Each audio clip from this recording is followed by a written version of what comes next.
Hai, Assalamualaikum warahmatullahi wabarakatuh, Sobat TTR BPN. Long time no see, ketemu lagi akhirnya di Kantap Palu Bercerita, podcastnya Kantor Pertanahan Kota Palu. Dan pada malam hari ini seperti biasa saya Yang Raini kembali menjadi host nih. Waktunya setelah kemarin kita kedatangan Kepala Kantor Pertanahan Kota Palu. Pada malam hari ini kita kedatangan bintang tamu yang sangat spesial. Ini adalah Kepala Seksi, beliau ini terkenal sebagai Kepala Seksi yang paling tampan di Kota Palu. Inilah kita sambut bersama Bapak Syariatuddin SSIT MAP, Kepala Seksi Penetapan Hak dan Pendaftaran Kantor Pertanahan Kota Palu.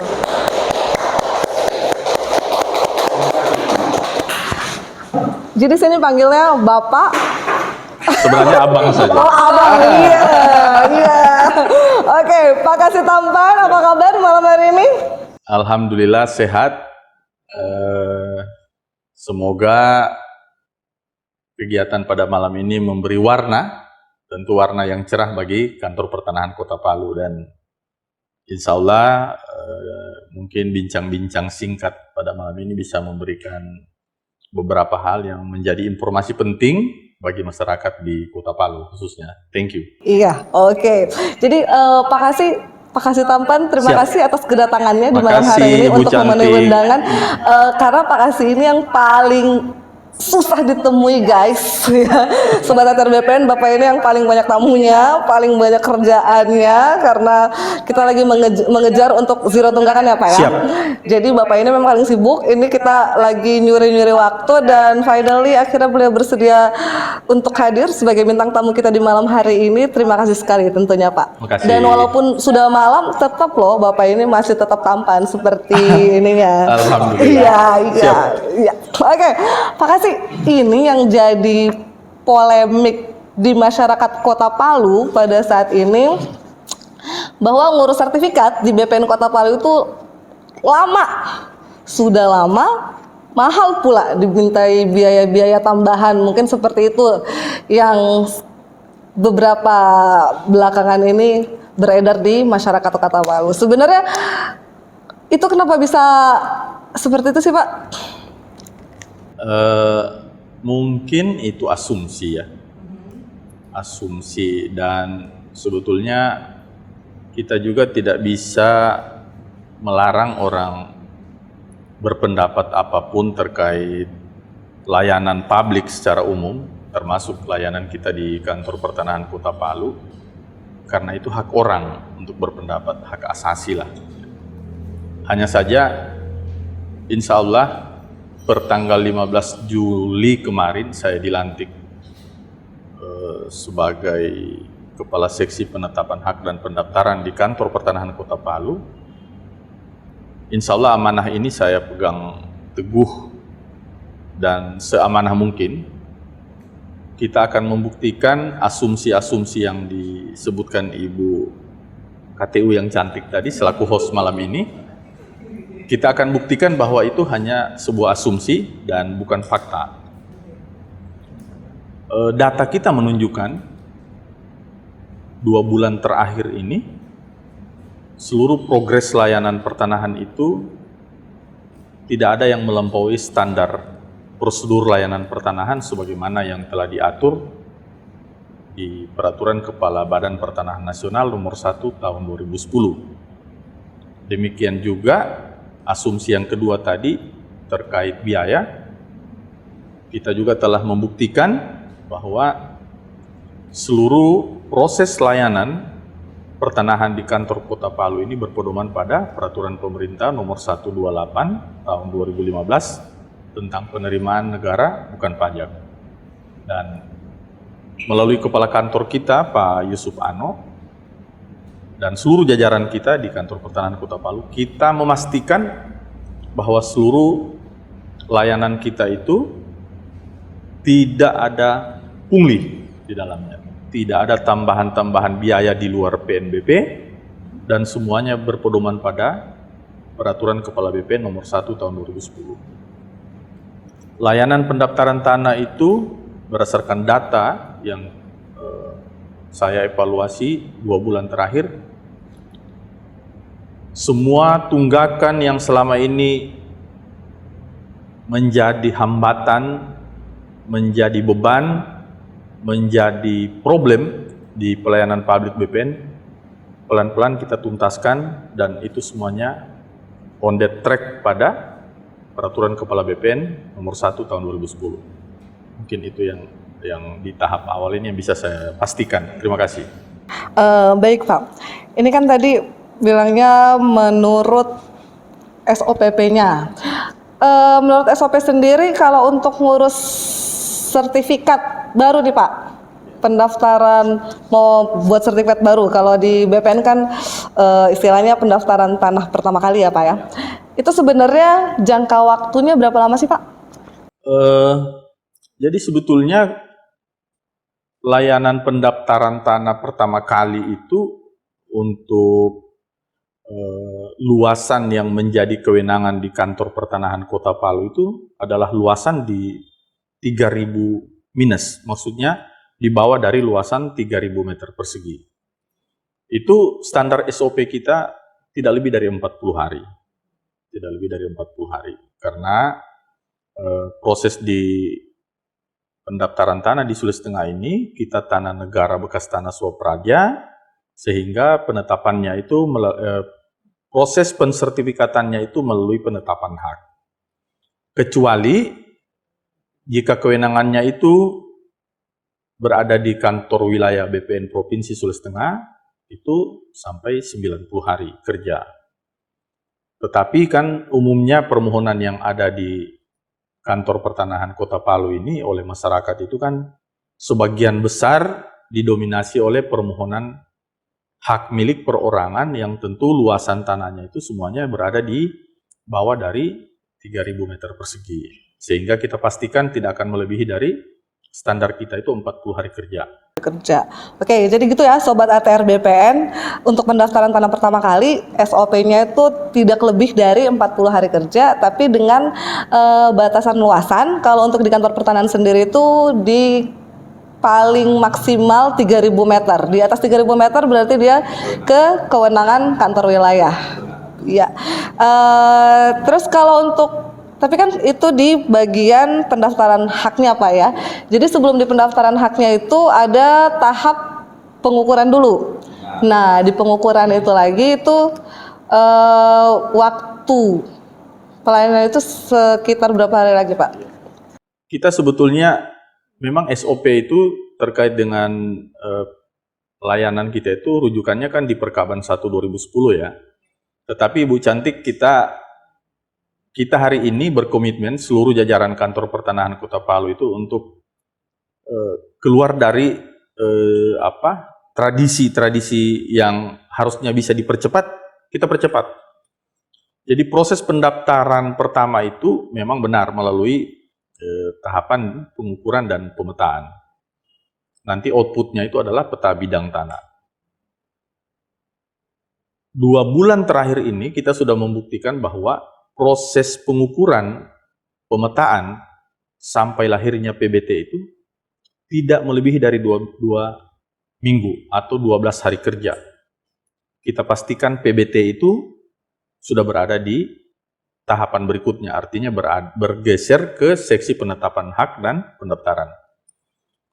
Kemudian, pasca kita menerima PBT itu, saya dan tim di seksi penetapan hak dan pendaftaran telah berkomitmen seminggu kita pastikan telah proses berjalan melalui pemeriksaan panitia A. Itu saya katakanlah 5 hari kerja ya. Setelah proses panitia A kita laksanakan, kita juga sudah berkomitmen di tim kita itu 5 hari kerja berikutnya atau minggu kedua itu sudah proses pembuatan konsep surat keputusan penetapan hak atau pemberian hak. Selanjutnya, begitu konsep kita ajukan ke kepala kantor, dan jika langsung disetujui, maka minggu kedua berarti surat keputusan itu telah final.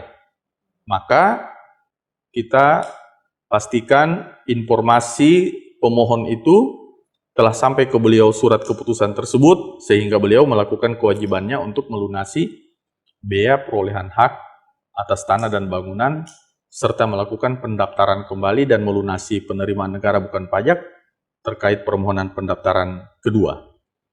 Sehingga kalau kita menghitung secara real proses dari permohonan pengukuran, kemudian lahirnya PBT, kemudian proses panitia, kemudian pengolahan data, risalah panitia, sampai pada tahapan pembuatan konsep surat keputusan dan ditandatanganinya surat keputusan itu kita pastikan minggu keempat telah tuntas. Sehingga di minggu keempat itu juga sudah dapat dilanjutkan pelunasan biaya perolehan hak atas tanah oleh pemohonnya dan melakukan pembayaran penerimaan negara bukan pajak terhadap permohonan pendaftaran kedua, dan cetak sertifikat kita pastikan sudah bisa dilaksanakan di minggu keempat.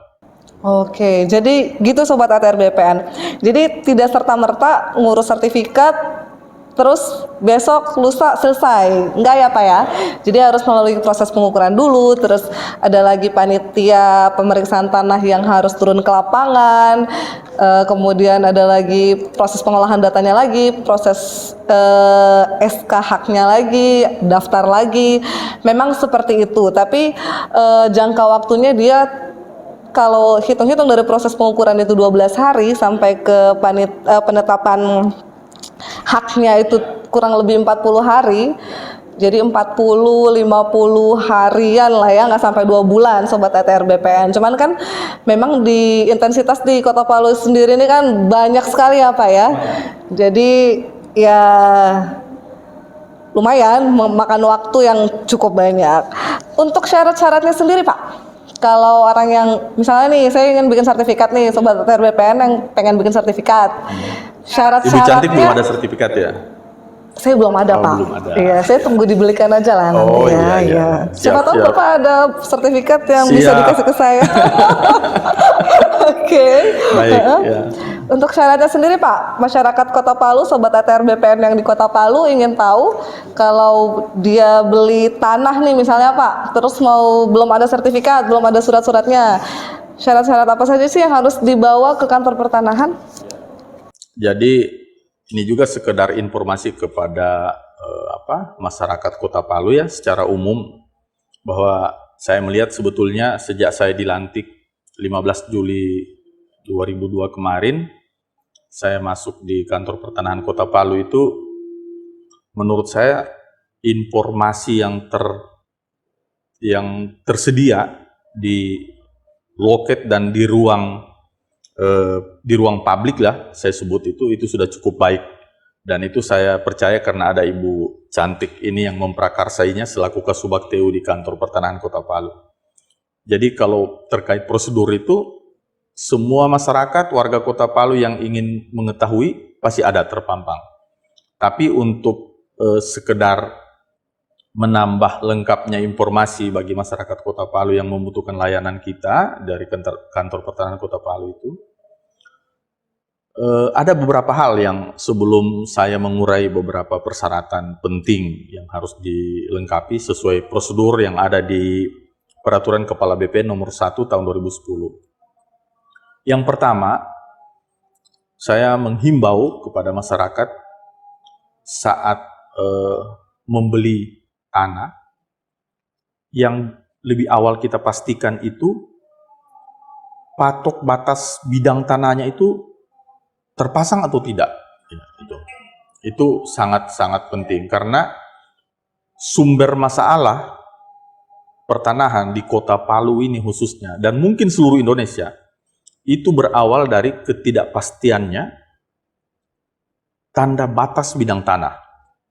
Sehingga hal ini jangan diabaikan bagi masyarakat Kota Palu. Baik tanah yang telah bersertifikat maupun belum bersertifikat, saya berharap dan saya mengingatkan agar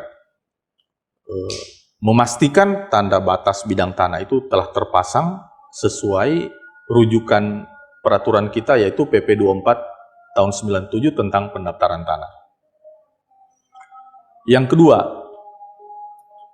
ada kewajiban yang sebetulnya harus diketahui oleh masyarakat luas terhadap pemilik hak atas tanah.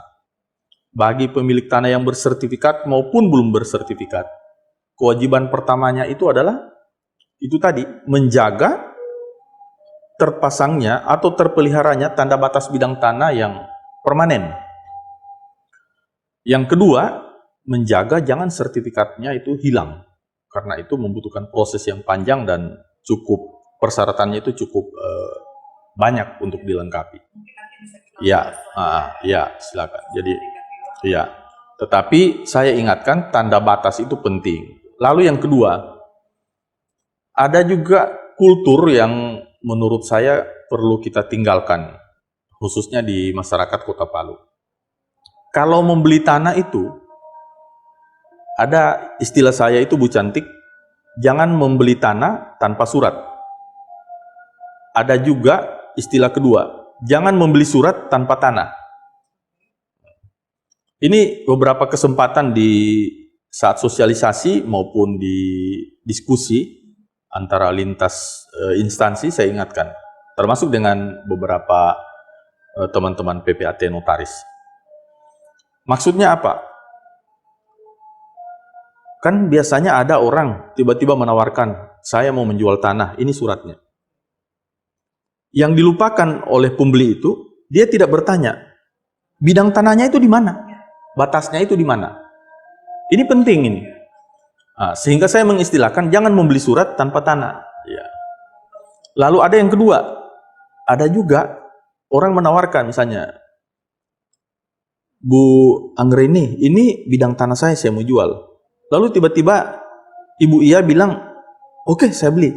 Tapi Ibu Ia lupa menanyakan, mana sih sertifikatnya atau surat-surat tanah itu? Nah, yang benar itu, sebelum kita membeli tanah, kita pastikan suratnya mana, atau sertifikatnya mana, bidang tanahnya mana, batasnya mana, dan diakui tidak oleh yang berbatasan.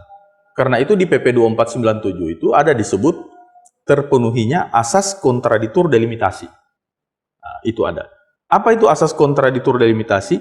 Asas yang menyatakan bahwa seluruh bidang tanah itu telah terpasang tanda batasnya dan tanda batasnya itu diakui serta dibenarkan oleh para tetangga.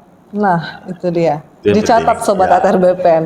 Asas kontradiktur Delimitasi. Delimitasi. Oh, delimitasi. Ya. Iya. Oke. Itu asas Ini dalam penting pendaftaran sekali tanah. nih. Ya, Ha-ha. benar. Jadi yang pertama harus pastikan patok Ya. atau tanda batas. Jadi itu kewajiban dari yang punya tanah ya Pak ya, bukan kewajiban BPN loh pasang patok atau tanda batas itu.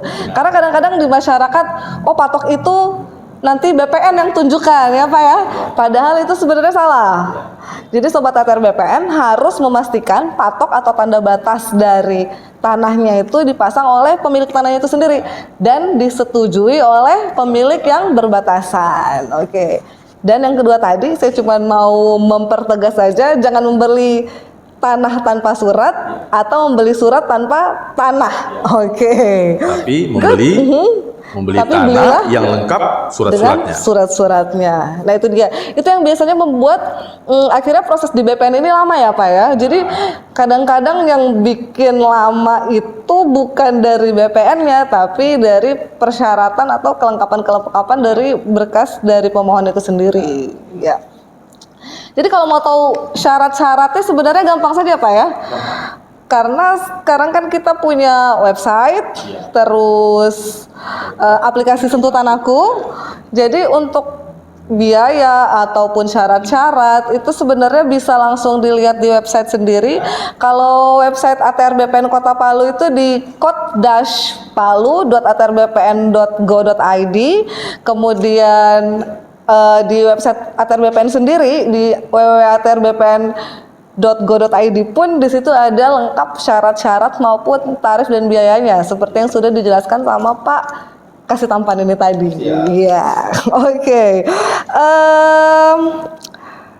Terus biasanya yang membuat ini juga biaya nih Pak memang. Biaya-biaya Kalau yang jelas yang di PP 128 tadi tentang biaya yang dibayarkan di loket, karena loket kita juga sudah tidak menerima cash uang tunai, jadi semuanya gesek. Silakan pemohon bayar sendiri, gesek sendiri. Kita sudah menyiapkan mesin edisi di depan.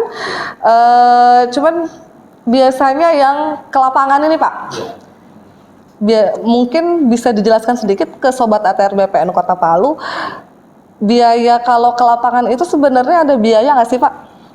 Ya, jadi tadi seperti saya jelaskan di bagian awal bahwa seluruh kewajiban pemohon itu salah satunya itu adalah membayar penerimaan negara bukan pajak. Rujukannya adalah Peraturan Pemerintah Nomor 128 Tahun 2015. BPN atau Kantor Pertanahan Kota Palu saat ini, seperti Ibu Cantik sudah jelaskan tadi, kita tidak ada pembayaran tunai di loket kita itu. Jadi itu kita pastikan steril dari tunai. Semuanya melalui pembayaran non tunai, dan itu telah ada link yang resmi dikeluarkan oleh loket setelah syarat formilnya terpenuhi, dan dengan sendirinya surat perintah membayar itu akan keluar dari sistem kita. Karena memang sistem kita di Kantor Pertanahan Kota Palu dan seluruh Indonesia sebenarnya semuanya sudah sistem digital. Lalu yang kedua, memang benar ada biaya tunai yang dibayarkan kepada petugas lapangan. Rujukannya apa? Rujukannya jelas, itu di pasal 21 Peraturan Pemerintah Nomor 128 Tahun 2015. Apa disebutkan di pasal 21 itu? Adalah biaya transport, akomodasi, dan konsumsi bagi petugas lapangan. Siapa petugas lapangan itu? Ada dua kriteria.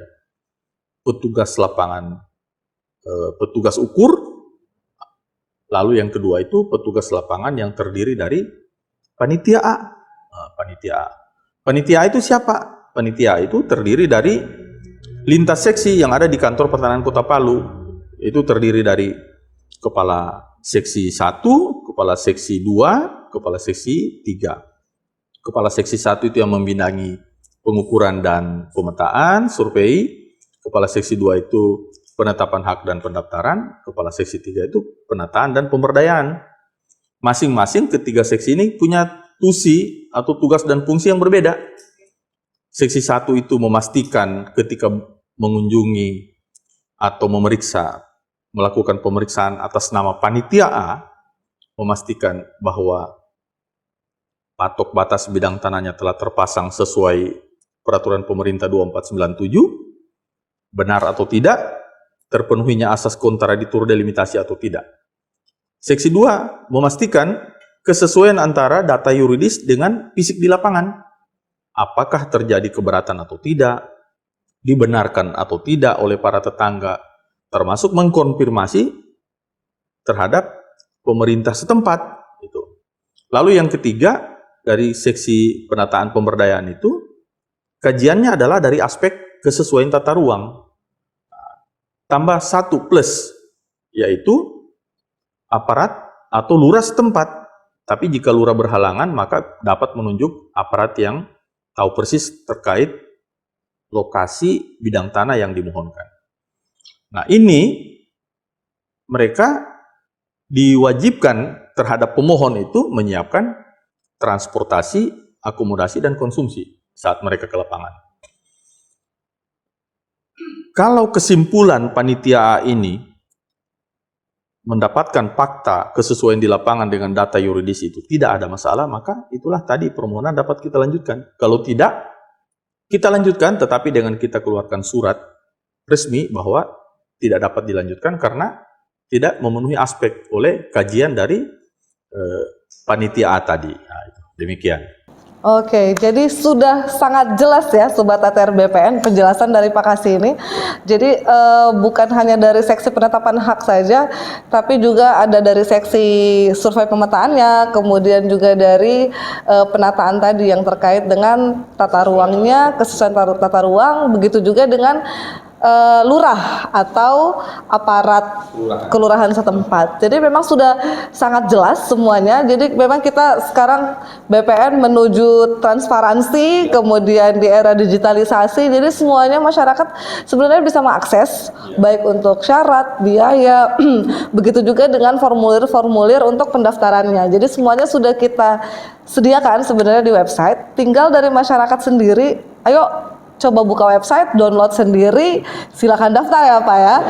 Dan kalau boleh jangan pakai perantara Pak ya, jangan melalui calo, silakan bisa urus daftar sendiri, nanti buktikan sendiri. Gimana Pak Kasih ya?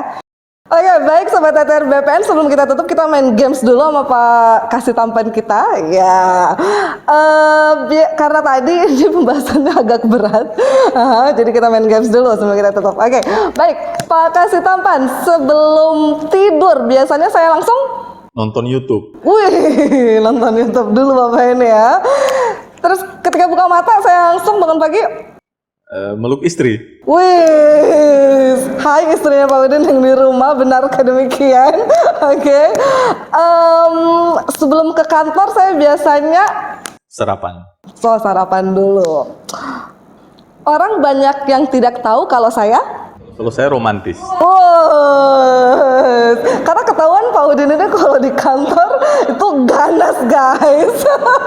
Padahal sebenarnya romantis. Oke, baik, terima kasih. Kita tepuk tangan dulu yang meriah untuk Pak Kasih Tampan dan romantis. Ya, terima kasih Pak. Oke, terima kasih banyak Pak Kasih udah datang di sini di podcast kita dan kita tunggu tayangnya. Sobat TTR BPN, demikian bincang-bincang singkat kita dengan Pak Syariatuddin, SSI TMAP, Kepala Seksi Penetapan Hak dan Pendaftaran pada Kantor Pertanahan Kota Palu. Semoga bermanfaat buat kita semua dan sampai ketemu lagi di podcast berikutnya. Wassalamualaikum warahmatullahi wabarakatuh dan sampai jumpa.